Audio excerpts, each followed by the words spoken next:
Assalamualaikum guys, CMB Brotherline. Wah, ini malam betul-betul apa yang menggembirakan sekali karena podcast saya tuh special edition.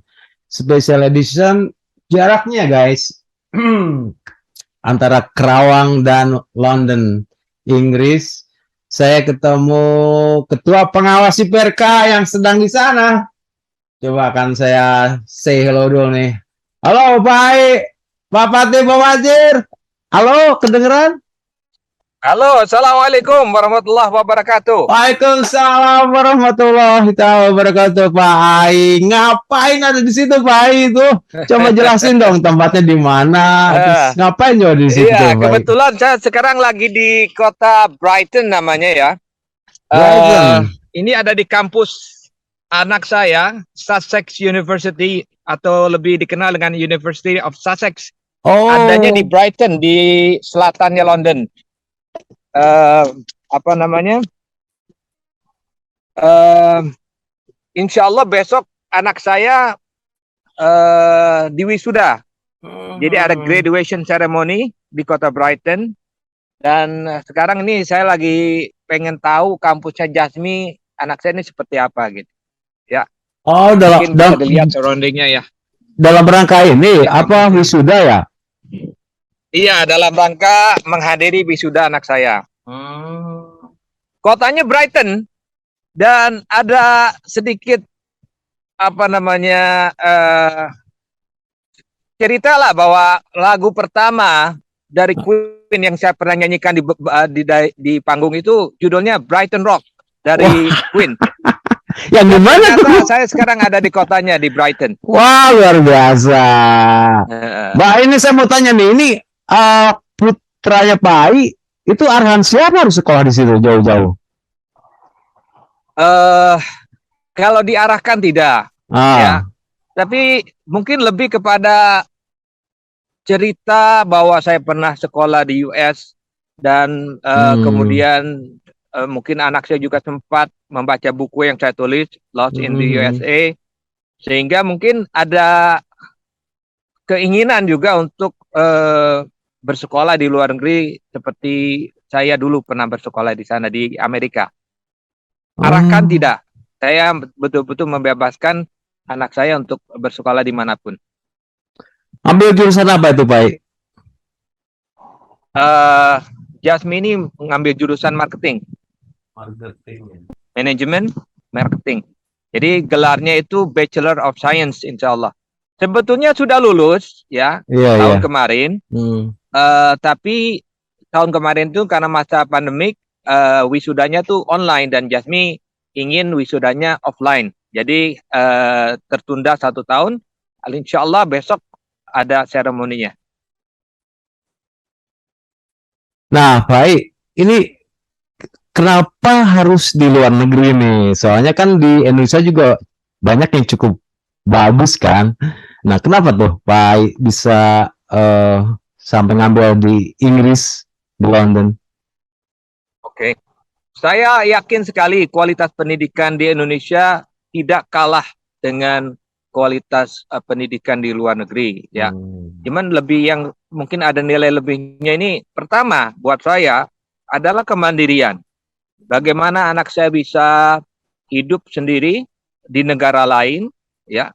Karena di situ banyak hal yang perlu dipelajari. Sekaya apapun orang ya rasa-rasanya agak tidak masuk akal kalau nanti di luar negeri itu serba dilayani sama entah orang tuanya, entah pembantu gitu ya.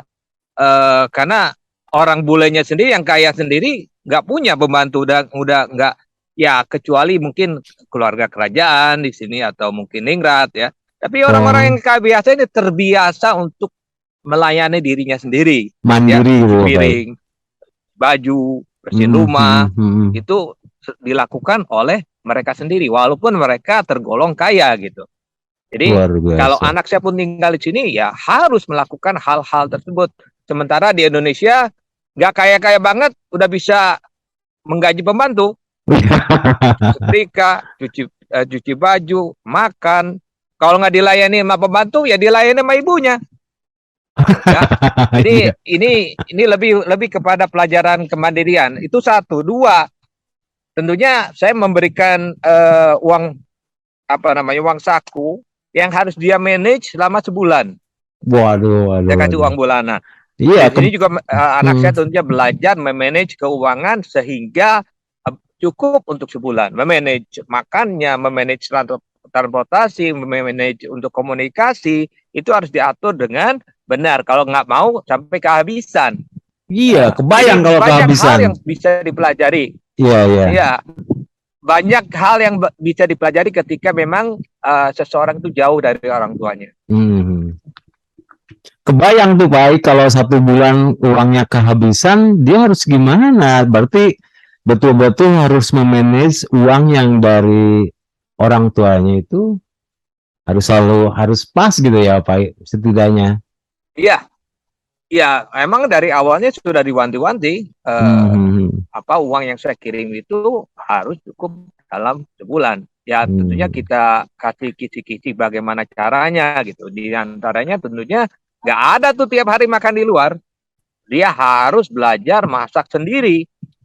Nah harus belajar juga bagaimana memanage makanan yang dia masak juga. Misalnya masak untuk 1 hari, 2 hari, seminggu, ya belanjanya gitu. Itu semuanya pelajarannya adalah karena memang kebetulan saya pernah sekolah di luar, sehingga saya juga tahu cara memanage keuangan, memanage belanja dan lain sebagainya.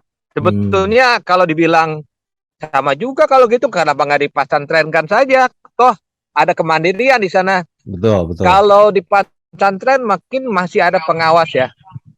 Nah ini yang bedanya mungkin ada pengawas sehingga kedisiplinan itu betul-betul diawasi oleh mungkin kepala pesantren itu atau siapapun guru-guru di sana. Tapi di sini kedisiplinan ini memang betul-betul harus datang dari diri sendiri, dari orang yang bersangkutan gitu. Karena pengawas yang disebut pengawas itu tidak ada, yang mengawasi harus diri sendiri. Jadi totally mandiri gitu. Itu bedanya mungkin dengan pesantren. Betul. Oke Pak Ais, sekarang saya mau tanya nih, biaya sekolah di sana kalau boleh tahu berapa tuh? Kayaknya cukup ekspensif nih. Kalau bicara soal biaya, sebetulnya kita bisa bilang bertanya balik. Berapa sih biaya untuk membeli 1 hektar sawah? Berapa sih biaya untuk membeli sebuah mobil Fortuner? Berapa sih biaya untuk bisa membeli Pajero Sport? Itu juga sebuah pertanyaan gitu. Betul.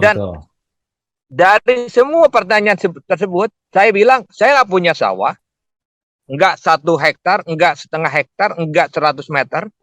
Yeah. Saya nggak punya Pajero Sport dan saya juga tidak punya Fortuner.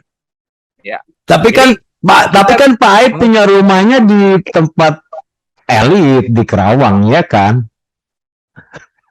Rumah saya di Galumas, betul. Iya. Rumah saya di Galumas itu saya beli ketika waktu itu pertama dan masih dalam kondisi yang original. Kamar saya itu 3x4, ya.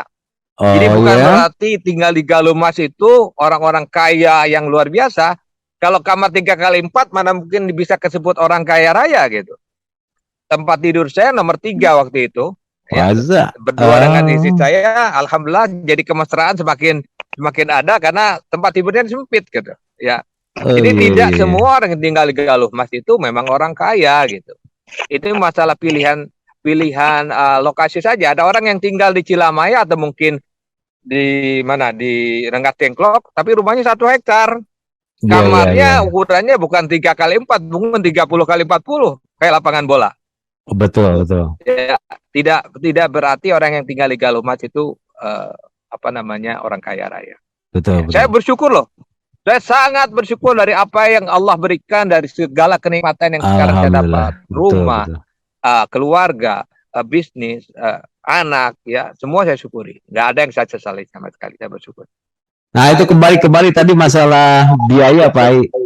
Gimana Pak, biayanya?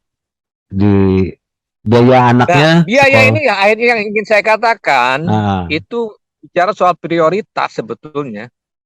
Kalau kita prioritaskan untuk beli sawah, kita dapat sawah. hmm. Kalau kita prioritaskan untuk beli mobil Pajero Sport, kita dapat Pajero Sport. Kalau kita prioritaskan dapat Alphard, ya kita dapat Alphard. Jadi kalau kita prioritaskan untuk pendidikan anak, ya kita dapat pendidikan anak gitu. Jadi Nah, biaya ini saya akan bilang ketika kita memang merencanakan, ada yang mungkin dalam istilah orang sini law of attraction. Law of attraction itu kalau bahasa Islam itu mungkin prasangka baik terhadap Allah. Kalau kita punya prasangka baik terhadap Allah, ya Allah kasih jalan gitu. Allah mudahkan. Jadi lebih kepada pantaskan diri kita untuk bisa menyekolahkan anak ke luar negeri. Saya bilang ke anak saya yang nomor 3 ini, dia insya Allah mau sekolah di Amerika. Pesan saya wow. cuma satu. Pesan saya cuma satu sama dia.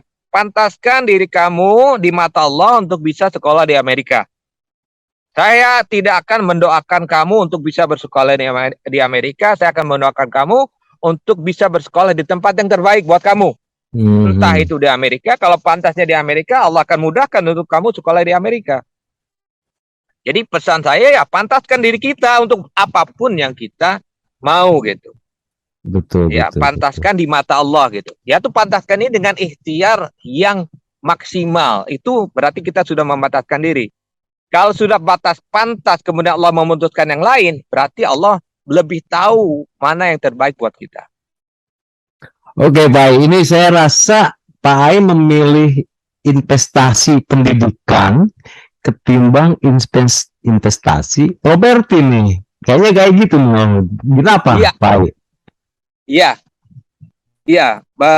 Karena gini ya, investasi di properti ataupun investasi kurang lebih di aset yang harganya naik terus katanya begitu kan. Iya, iya. Saya banyak melihat kasus orang-orang yang kaya raya yang lupa berinvestasi di pendidikan anak. Akhirnya ketika anak ini sudah dewasa, kemudian mewariskan kekayaan itu kepada anaknya, anak ini hanya bisa menghabiskan kekayaan yang dengan susah payah sudah dikumpulkan oleh orang tuanya. Ini bukan kasus satu atau dua orang. Ini bukan kasus di kota saya atau di kota yang lain. Ini kasus di mana-mana gitu. Ya, di mana orang tua fokus untuk mengumpulkan kekayaan, bilangnya sih katanya untuk masa depan anak. Yang ini yang salah, mengumpulkan kekayaan untuk masa depan anak, tapi tidak mempersiapkan bagaimana anak ini bisa memanage kekayaan orang tuanya. Yang terjadi anak ini hanya bisa menghabiskan kekayaan orang tuanya. Kenapa? Karena orang tuanya lupa untuk membuat anak ini mampu mengembangkan lagi apa-apa yang sudah diinvestasikan oleh orang tuanya itu. Jadi kenapa saya memilih investasi putra putri dibanding investasi properti? Saya yakin anak-anak saya bisa mengembangkan apa yang sudah saya raih sampai titik ini. Walaupun tidak banyak, paling tidak insya Allah tidak akan mundur. Mudah-mudahan akan maju ke depan dari titik ini gitu. Betul. Ya intinya kalau saya sekarang mengumpulkan baru sampai 2, anak saya mungkin bisa meneruskan sampai 5. Kemudian generasinya lagi bisa mengumpulkan sampai 10. Daripada saya sudah mengumpulkan 100, kemudian anak saya kemudian menghabiskan dari 100 ini ke titik 0 lagi. Mana yang lebih baik? Tentunya yang ideal adalah ketika orang tua bisa berinvestasi di properti dan putra-putri. Itu idealnya. Betul, Kebetulan saya nggak punya pilihan itu.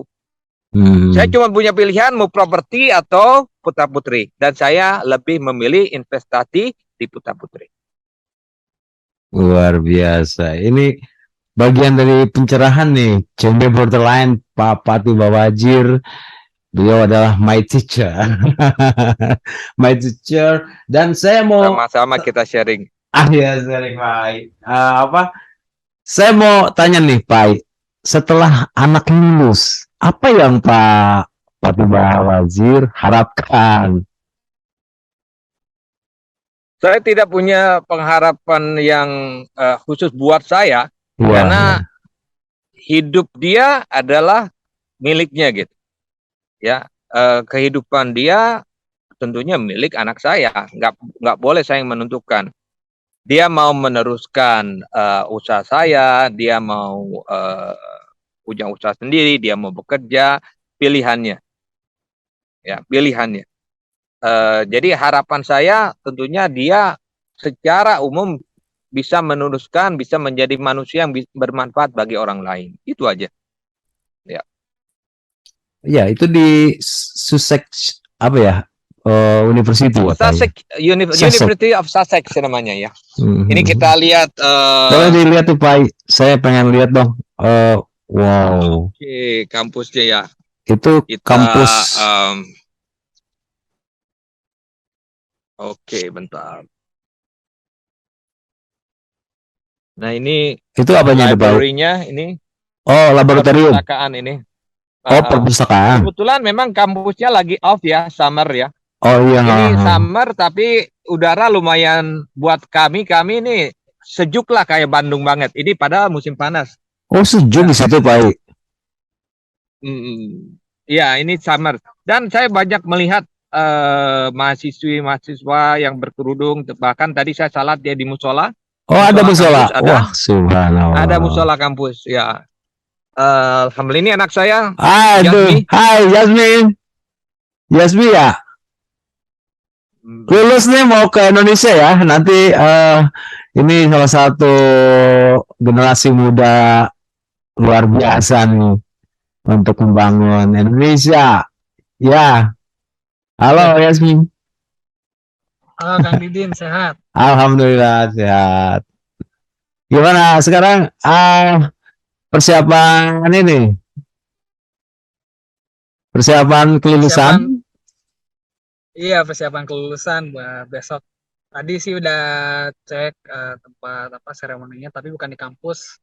Oh iya. Di pusat kota, terus dicek apakah saya terdaftar. Alhamdulillah terdaftar. Terus saya bajunya terdaftar ya. Alhamdulillah, insya Allah semua berjalan lancar gitu. Alhamdulillah. Makanan di situ apa aja nih? Ada makanan Indonesia ya? Aduh, cukup susah ya. Saya makan di sini tuh selalu bawa masakan dari rumah. Karena masakan halalnya nggak begitu banyak di sini. Paling kalau mau nyari makanan halal, tipsnya makan yang vegetarian, karena sayur-sayuran. Di sana pasti nggak ada jengkol ya? Nggak ada. Nyari kangkung buat pecel gitu juga nggak ada. Nggak ada. Apa ada mungkin mahal gitu ya? Wah, kalau ada pun mahal sepertinya ya. Luar biasa. Betah di sana, betah di Inggris atau betah di Indonesia? Aduh, berat ya. Kalau buat kuliah sih betah di Inggris. Oh gitu. Kelihatannya buat edukasi, karena sistemnya sangat bagus. Pengen banget itu. Saya jadi terinspirasi nih Bapak ini ngelihat anaknya. Ambil S2 dong Kang Didin, ambil S2. Saya mah udah nggak mentok nih. Kalau nggak ada apa-apa tuh saya udah mentok di PRK juga. Luar biasa. Apalagi nih, kayaknya di situ kos atau gimana nih?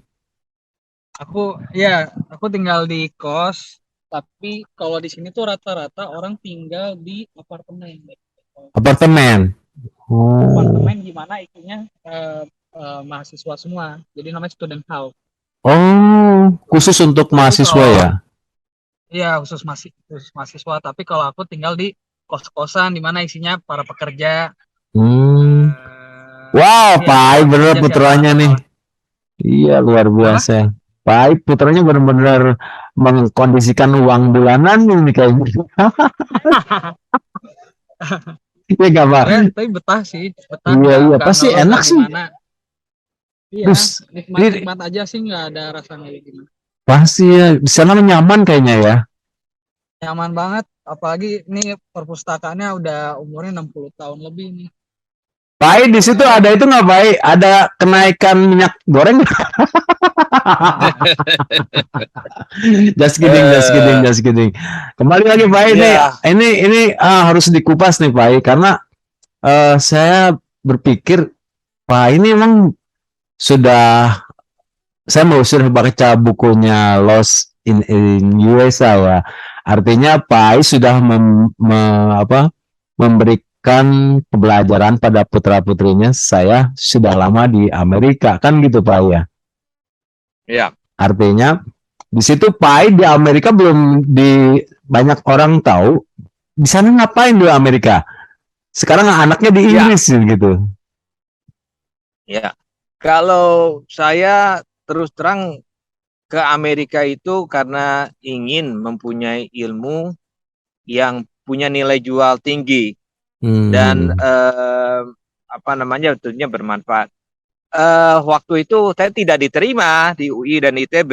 Mungkin kalau saya diterima di UI atau ITB ya mungkin saya sekolah di sana. Ya, karena gitu. UI dan ITB pun punya nilai jual yang tinggi. Betul, Karena betul. saya tidak diterima, akhirnya saya berangkat ke Amerika itu untuk bekerja dulu, untuk bekerja karena orang tua saya bukan orang yang mampu untuk menyekolahkan anaknya di luar negeri. Tapi kembali tadi saya bilang kan, law of attraction atau prasangka baik terhadap Allah. Ketika kita punya niat, Allah memberi jalan, pantaskan diri kita untuk apapun yang kita mau gitu. Saya berangkat ke Amerika itu sudah setengah dari kepantasan, berarti ada di Amerika gitu. Kemudian di Amerikanya ngapain? Kalau di Amerikanya hura-hura, nggak akan punya kesempatan sekolah. Betul. Saya punya niat untuk sekolah, saya bekerja di sana, ngumpulin duit. Ketika memang sudah Allah rasa pantas, dan saya mendapatkan kesempatan untuk sekolah gitu, yang saya tidak pernah terbayangkan sebelumnya. Tidak pernah saya terbayang dalam 1 tahun tinggal di Amerika, saya sudah bisa bersekolah. Luar biasa. Memang saya tidak sampai mendapatkan satu gelar apapun 3 tahun ya. Karena pertama memang berganti-ganti jurusan, kedua memang saya harus pulang ketika itu mendadak karena ayah saya sakit. Saya tidak menyesal setitik pun karena memang yang saya cari itu ilmu. Dan ilmu yang saya dapat tuh banyak sekali, baik dari sekolah maupun dari tempat saya bekerja.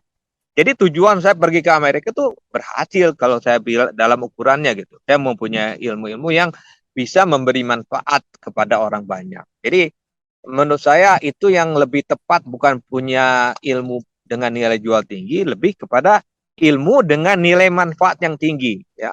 Jadi buat apa sih menurut saya kalau kita punya ilmu yang seabrek-abrek kalau nggak bisa memberi manfaat bagi orang lain. Orang pintar buat dirinya sendiri, menurut saya kurang bijak ya. Orang yang punya ilmu sedikit tapi bermanfaat bagi orang banyak itu menurut saya lebih baik. Betul ya. Pak. Ilmu saya nggak banyak, tapi mudah-mudahan Allah memberi kesempatan kepada saya untuk membagikannya kepada orang banyak. Mudah-mudahan Allah kasih kesempatan. Dan saya sudah lihat dan merasakan kalau Pak itu ilmunya sudah disebar di berbagai seminar di Indonesia, juga jadi berbagai kesempatan nasional ya. Malah ya, saya lihat ada beberapa perusahaan besar meminta Pak sebagai orang yang dijadikan konsultasi kan kalau gitu. Itu artinya ilmu Pak sudah luar biasa banget. Mudah-mudahan. Ini saya juga bangga banget gitu dengan Pak bahwa saya bisa bersahabat, bersaudara dengan Pak yang ilmunya belum semua saya ambil. Karena mungkin karena Pak aja sekarang ada di London, gimana saya mau ngambilnya kan gitu. Nanti Pak dari London kabarin saya akan datang. Nggak usah, oleh-oleh nggak usah, tapi ilmunya yang saya dapat. Pak itu anak Pak itu yang dari Inggris nanti gelarnya kalau di Indonesia kan S1, S2 atau apa tuh? Gimana tuh? Baru S1, Bachelor of Science. Oh, S1. Ya, agak aneh, tapi BA ya. BS, Bachelor of Science. Itu S1. Oke, Pak, saya minta arahan dong untuk podcast saya ini. Saya pemula. Tapi Pak kan banyak yang memberikan arahan agar saya seperti apa. Buat CMB Brother lain, tolong berikan satu motivasi lah untuk baru Pai. Silakan Pai. Ya, mungkin pesan-pesan untuk audiensnya Kang Didin ya. Ya. Kalau memang ini kan judul podcastnya itu investasi properti atau investasi putra putri. Betul. Idealnya, kembali saya katakan, idealnya kita bisa berinvestasi di properti dan putra putri, itu idealnya. Tapi kalau kadang kita hanya punya satu pilihan, saya menyarankan untuk lebih berinvestasi di putra putri. Karena sayang sekali kalau sampai kita lupa, lengah, lalai dalam berinvestasi atau mendidik atau memberikan kesempatan kepada putra putri kita untuk berkembang, nantinya malah putra putri kita ini menjadi bumerang, menjadi orang-orang yang makan menghabiskan harta kita. Mending kalau di tempat yang tidak maksiat. Bagaimana kalau menghabiskannya di tempat-tempat yang tidak diridhoi Allah? Iya. Karena kurang lebih hukumnya teh easy come easy go. Orang yang mendapatkannya dengan mudah akan juga bisa melepaskannya dengan mudah. Itu yang terjadi seperti itu. Mereka tidak berkeringat dalam mendapatkan harta tersebut, sehingga mereka dengan mudah bisa melepaskan harta-harta tersebut. Dan bukan itu yang diharapkan, saya yakin, oleh orang tuanya. Bukan. Orang tuanya sebenarnya berharap anak-anaknya ini bisa lebih mengembangkan lagi. Tapi yang terjadi tidak seperti itu. So please, jika cuma punya satu kesempatan, pilih berinvestasi di putra putri. Kembangkan putra putri Anda.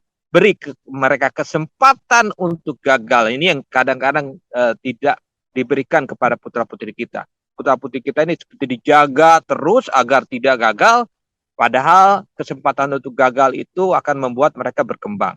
Artinya kesempatan untuk gagal itu kita nggak takut rugi. Ya, ketika anak mau mencoba sesuatu, ada kemungkinan kita akan kehilangan uang, nggak apa-apa. Beri mereka kesempatan untuk gagal. Daripada ketika kita nggak ada, mereka gagal terus. Tapi ketika mereka gagal, kita masih ada, insya Allah kita bisa mengarahkan, memberi semangat untuk bangkit kembali. Ya, ini mungkin pesannya untuk audiens dari Kang Dinin. Luar biasa, baik. Saya sangat bangga lah dengan podcast malam ini. Kalau di Kerawang ini jam 9 malam, Pak. Kalau di Inggris sekarang jam berapa nih? Sekarang ini tepat jam 3:04 ya. Dan maghrib itu jam 10:05 kalau nggak salah. Baru maghrib itu. Dan isyanya jam 11. Oh. Karena summer, karena musim panas. Oh, dan iya. Subuh itu jam 3 udah subuh lagi. Jadi terbayang kalau bulan puasa ini terjadi di summer ini gitu. Belum lama kita buka puasa, taraweh udah langsung sahur lagi gitu. Ya, anak saya mengalami waktu itu puasa memang 19 jam di sini. Dan tentunya itulah tantangannya. Kalau anak kita dikirim ke Inggris tanpa punya iman yang kuat, iya, betul. Ya puasa itu ditinggalin gitu. Iya, jauh banget dengan di Indonesia berat, ya. Gitu. Iya, berat sekali itu berapa. Iya. Wah, luar biasa. Berarti ini sore ini sampai jam 10, Pak. Jam 10 ya. Luar biasa. Ini jam 10 baru mulai maghrib. Belum gelap, belum. Baru mulai maghrib. Mungkin gelap-gelapnya itu 10:30 siang baru. 10:30 malam kalau di kita, tapi kalau di sana ya 10:30 maghrib berarti. Iya. Ya. Nah itu tantangannya. Itu tantangan yang kedua, saya bilang totally mandiri. Kalau di pesantren ya nggak puasa, nggak sholat, digebot, dipukul sama ustadz-ustadznya gitu. Ya, di sini nggak sholat, nggak puasa.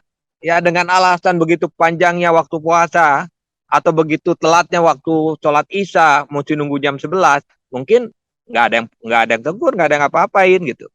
Jadi perlu kemandirian yang total gitu, yang totally mandiri gitu. Luar biasa. Betul Pak. Jadi kalau saya tidak punya cerita tentang sholat, ya di buku saya, inspirasi ini juga tidak merebak ke anak-anak saya. Tapi saya punya banyak cerita tentang sholat di buku saya ketika saya di Amerika. Betul. Ya, ini yang sebetulnya memang pengajaran, pengembangan anak, pendidikan anak ini lebih harus dilakukan dengan contoh, bukan dengan kata-kata, dengan contoh. Ya, sekali lagi saya bilang dibutuhkan kemandirian yang luar biasa untuk anak bisa sekolah di sini. Kalau enggak, kalau belum bisa mandiri, kalau belum kuat imannya, lebih baik ya masukin pesantren. Itu lebih ada pengawasnya gitu. Betul. Rusak luar biasa di sini. Betul. Karena fasilitas untuk maksiat ya luar biasa. Di sana memang luar biasa. Dan pengawasan kita juga jauh dari Indonesia ke sana, ke Inggris. Kalau ini putranya Pak Ai, saya salut sekali. Di luar jangkauan orang tua. Alhamdulillah. Namun dia Allah juga yang jaga. Allah juga yang jaga sehingga yang puasa berapa jam itu luar biasa masih tetap dikerjakan. Saudara-saudaraku, CMB Bertelan ini adalah satu hikmah yang luar biasa.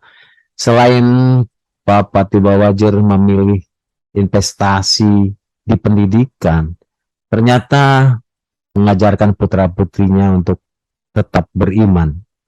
Walaupun jangkauannya jauh antara Kerawang, London, namun Allah tetap menjaga karena memang kita beriman kepada Allah Subhanahu wa Ta'ala. Pak Pati, Pak Wajir, hatur nuhun. CMB Bertelan. Sama-sama Kang Didin. Sangat. Terima kasih. Nggak sangka hadirnya saya di podcast Kang Didin malah dari jauh nih. Iya, saya tadinya tidak direncanakan ya. Betul, tidak direncanakan. Saya rasa ini Pak Pati, Pak Wajir ada di Inggris, sekalian aja kita podcast jauh. Gitu Pak Pati. Alhamdulillah, mudah-mudahan ini menjadi satu keberkahan buat saudara-saudara CMB Bertelan. Jadi inspirasi buat kita bahwa apapun niatnya, investasi apapun niatnya, apabila kita tidak dengan keimanan, insya Allah itu bukan lagi suatu yang keberkahan. CMB Bertelan, Pak Pati Bawajir, hatur nuhun. Terima kasih sekali. Mudah-mudahan cepat kembali pulang ke Indonesia. Nggak usah bawa oleh-oleh, nggak usah. Saya akhiri Pak Pati Bawajir. Jazakumullah khairan katsiran. Thank you. Baik. Assalamualaikum warahmatullahi wabarakatuh.